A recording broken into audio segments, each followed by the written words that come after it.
నమస్కారం. సుమన్ టీవీ వార్తలకి స్వాగతం. డిజిటల్ మీడియాలో సుమన్ టీవీ ప్రభంజనం సృష్టిస్తున్నది. ఎవరి మొబైల్లో చూసినా సుమన్ టీవీ ఇంటర్వ్యూలే కనబడుతున్నాయి. వందలాది యూట్యూబ్ ఛానల్స్ వస్తున్నా సుమన్ టీవీ ధాటికి తట్టుకోలేని పరిస్థితే. ఇందుకు సుమన్ టీవీ యాజమాన్యాన్ని అభినందించి తీరవలసిందే. సూపర్ సార్, అప్పుడు చదివి వింటున్నట్టే అనిపిస్తుంది.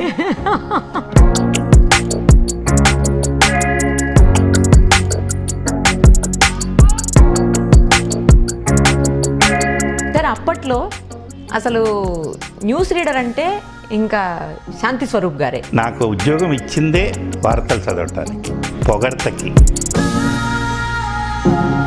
నేనేమాత్రం అర్హుణ్ణి కాదు. ప్రేక్షకులే ఆశీర్వదించి అప్పుడు అభిమానించి ఆదరించారు. అంటే ఆంగ్ల పదం చెప్పడం ఇష్టం లేక వ్యాఖ్యాత. అప్పుడు ఎడిటింగ్కి అవకాశం లేదు. లేదు. నేను చదివిన విషాద వార్తలు, ఆవిడ మరణించిన సంగతి సాయంత్రం దాకా ప్రకటించలేదు. తల్లి కొడుకు ఇద్దరు మరణాలని మీరే చెప్పాల్సి వచ్చింది. రెండు చాలా ఘాతుకమైనవి. సంతోషకరంగా మీరు చదివిన వార్త ఏదన్నా గుర్తుందా సార్? ఈ సంతోషం కంటే ఇంకోటి పై ఎత్తులో వస్తుంది, దానికంటే ఇంకోటి పై ఎత్తులో. విషాదం అలా కాదు. విషాదం హృదయంలో చివరి మెట్టును తగులుతుంది. మనిషికి గొప్ప విషాదం మరణం. దానికి మించిన విషాదం లేదు.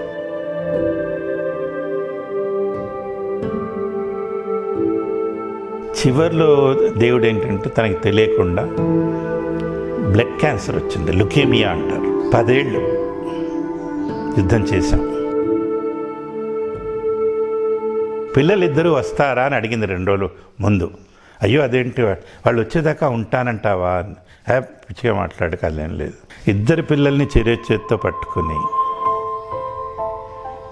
నేను మంచం అలా కూర్చున్నాను. ఆడిస్తాడు ఆట.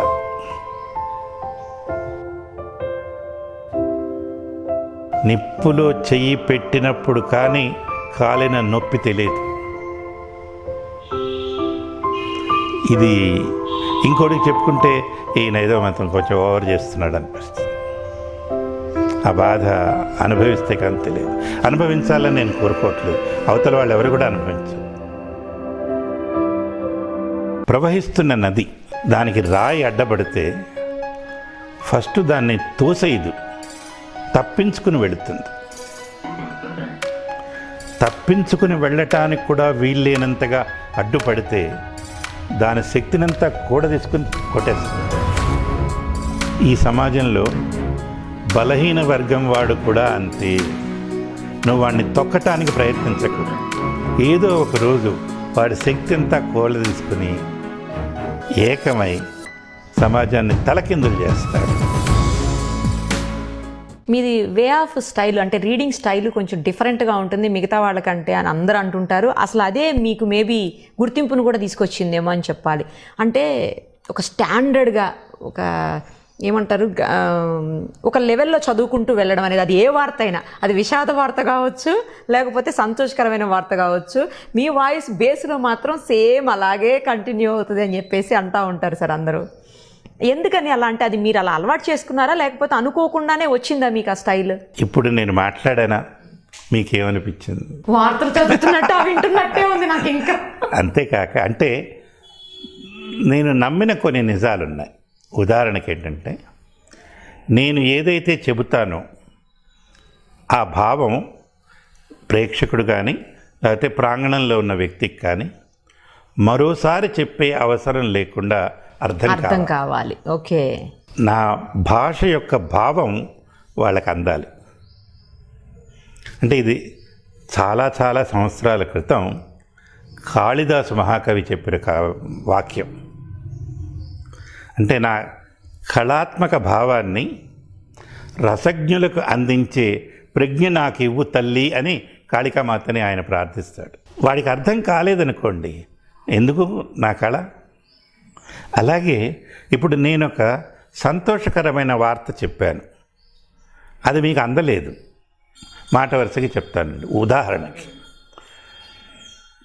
భారత క్రికెట్ జట్టు ఇటీవల ఆడినప్పుడు 3 టెస్ట్ మ్యాచ్ల్లో ఒకటి ఓడిపోయి రెండోది ఓడిపోయే స్థితిలో అద్భుతంగా ఆడి అసలు అనూహ్యమైన విజయాన్ని సాధించింది.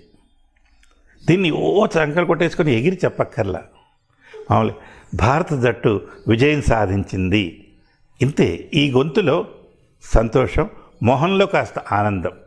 అలా కాకుండా భారత జట్టు విజయం సాధించింది అన్నాను అనుకోండి, మీకేమనిపిస్తుంది? గెలవటం వీడికి ఇష్టం లేనట్టుంది, ఏడుస్తూ చెబుతున్నాడు. ఒక విషాదకరమైన వార్త ఉందనుకోండి, జాతీయ నాయకుడు లేదా అంతర్జాతీయ నాయకులు లేదా ఒక భయంకరమైనటువంటి దుర్ఘటన జరిగింది, దాన్ని మనం నవ్వుతూ చెప్పలేం కదా. చెబితే చూసినవాడు వచ్చి కొట్టినా కొడతాడు. అది అంటే ఆ భావం అందాలి అన్న ఉద్దేశంతో అలా చెప్పటం. స్వాభావికంగా ఇంకోటి ఏంటంటే, నేను పరిగెత్తి చెప్పను. బహుశా శారీరకంగా నేను పరిగెత్తలేనేమో, అలా మెల్లిగా చెప్పటం వల్ల ఆ పద్ధతి అయింది. ఇది నచ్చిన మిత్రులు ఉన్నారు, నచ్చని వాళ్ళు కూడా ఉన్నారు. ఈయన మెల్లిగా గమ్మత్ ఏంటంటే, నేను పరిగెత్తకుండా చెప్పిన అన్య అంశాలే వెళ్ళేవి వార్తల్లో, వేరే మిత్రులు పరిగెత్తినా అన్నే వెళతాయి. ఓకే ఓకే, వాళ్ళు గబగబా చెప్పేస్తారు. దానివల్ల ఎంత మిగులుతుంది? చివరికి 1 నిమిషం మిగులుతుంది అంతే. అలా కాకుండా నేను గొప్ప అంటలా, మీరు ఇందాక అన్నారే, నా శైలి, నా పద్ధతి, అలా నేను నమ్మాను, చేశాను. మెచ్చుకున్నారు, కొంతమంది నొచ్చుకున్నారు. మెచ్చుకున్న వాళ్ళే ఎక్కువ ఉంటారేమో నొచ్చుకున్న వాళ్ళకంటే. అంటే ఇది ఎవరు లెక్క కట్టలేదు, చూసి చెప్పారు. సరే, మెచ్చుకున్న వాళ్ళు ఉన్నారు. మనకి ఎప్పుడు పొగడత తీయగా ఉంటుంది కదా. అవును. అంటే వార్తలు ప్రారంభం కాకముందు దూరదర్శన్ కార్యక్రమాలు ప్రారంభమైనప్పుడు ఇది గ్రామీణ ప్రాంతాల కోసమే దీన్ని ఉద్దేశించారు. 1975-76 ఒక సంవత్సరం పాటు కేంద్ర ప్రభుత్వం ఒక పథకాన్ని నిర్వహించింది. దీన్ని సైట్ అని పిలిచేవాళ్ళు, సెటిలైట్ ఇన్స్ట్రక్షనల్ టెలివిజన్ ఎక్స్పెరిమెంట్ అని. దేశవ్యాప్తంగా ఎంపిక చేసిన కొన్ని గ్రామాలను ఎంపిక చేసుకుని వివిధ రాష్ట్రాల్లో ఆ గ్రామాల్లో నేరుగా chicken mesh antenna and dish యాంటెనాలు పెట్టారు. పెట్టి అమెరికా నుంచి ATS-6 అని ఒక ఉపగ్రహం ట్రాన్స్పాండర్ని అద్దెకి తీసుకుని కార్యక్రమాలు ప్రసారం చేసేవాళ్ళు. ఈ కార్యక్రమాలు అహ్మదాబాద్లో శాక్ అని ఉంది, సెటిలైట్ అప్లికేషన్ సెంటర్. అక్కడి నుంచి ఉపగ్రహానికి పంపించి ఉపగ్రహం నుంచి ఆ గ్రామాల్లో కార్యక్రమాలు ప్రసారం అయ్యేవి. ఉదయం పూట గ్రామాల్లో ఉన్న బడి పిల్లలకి పాఠాలు, సాయంకాలం పూట అక్కడ వ్యవసాయం, తర్వాత ఆరోగ్యం, పరిశుభ్రత, వీటితో పాటు ప్రాంతీయ కళలు, అక్కడ ఉన్నటువంటి సాంస్కృతిక విషయాలు, ఇవన్నీ ప్రసారం చేసేవాళ్ళు. ఇక్కడ మనకి ఈ ఆంధ్రప్రదేశ్లో 6 జిల్లాల్లో అవి ప్రసారం అయ్యేవి. ఈ జిల్లాల్లో ఉన్న స్థానిక కళలు అవన్నిటి కూడా కళాకారులను పిలిపించి చేసేవారు. అప్పట్లో ఒగ్గు కథ, బుర్ర కథ ఇవన్నీ వచ్చేవి. ఆ కళాకారులకి గొప్ప అవకాశం, ప్రోత్సాహం. అలాగే కర్ణాటక, మహారాష్ట్ర ఇలాగ జరుగుతుండేవి. ఇవి జరుగుతూ ఉన్న సమయంలో అంటే నేను మర్చిపోలేని జ్ఞాపకం ఒకటి ఏంటంటే, అప్పుడు రాష్ట్ర గవర్నర్గా ఉపాధ్యాయ వృత్తి నుంచి వచ్చిన కీర్తిశేషులు కేసీ అబ్రహం గారని ఉండేవారు, పెద్ద ఆయన. ఆయన రోజు టీవీ చూసేవారట. టా అంటే నా గర్వం అని అనుకోవద్దు, ఆయన చూసారు లేదు నాకు ఎలా తెలుస్తుంది, తెలియదుగా. అయితే ఆయన పదవీ కాలం అయిపోయి ఆయన విరమణ చేస్తూ ప్రజల్ని ఉద్దేశించి ఒక సందేశం చేయాలని ప్రభుత్వం ఆశించింది. ఆయన అడిగారు, చేస్తాను అలాగే అన్నారు. అలాగే అన్న ఆయన మనిషి మా డైరెక్టర్గా వెళ్ళారు. వెళితే ఆయనతో ఒక మాట చెప్పారు.